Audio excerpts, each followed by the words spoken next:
ଲୋକଙ୍କୁ ତେଲ ମିଳୁନଥିବାରୁ ପେଟ୍ରୋଲ ଓ ଡିଜେଲ କଳାବଜାରୀ ହେଉଥିବା ଅଭିଯୋଗ। ମାଲକାନଗିରି ଜିଲ୍ଲା ଚିତ୍ରକୋଣ୍ଡାରୁ ଆସିଛି ଅଭିଯୋଗ।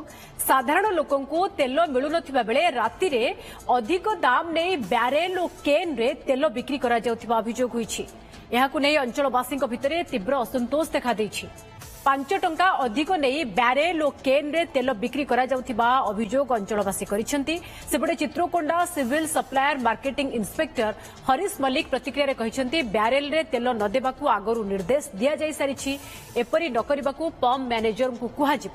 ସେପଟେ ଏନେଇ ସମ୍ପୃକ୍ତ ପେଟ୍ରୋଲ ପମ୍ପ ମାଲିକଙ୍କ ପ୍ରତିକ୍ରିୟା ମିଳିପାରେ। ଆମକୁ ଏଠି ତେଲ ମିଳୁନି, ଲିଟର 2 ଲିଟର 200 ଟଙ୍କାର ବି ମିଳୁନି।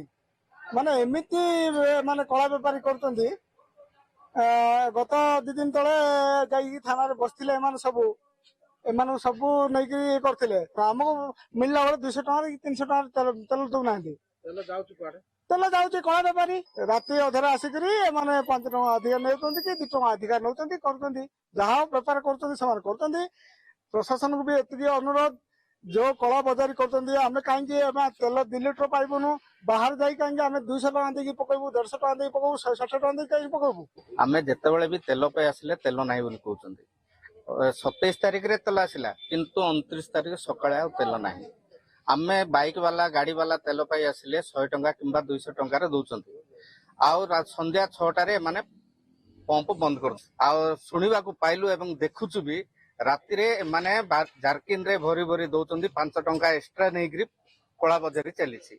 ଏସବୁ ଏମଆଇ ଏବଂ ଏଇ ଯୋଉ ପମ୍ପ ମାଲିକ ମଧୁଚନ୍ଦ୍ରିକାରେ ଏସବୁ ଚାଲିଛି ବୋଲି ଆମେ ଶୁଣିବାକୁ ପାଉଛୁ।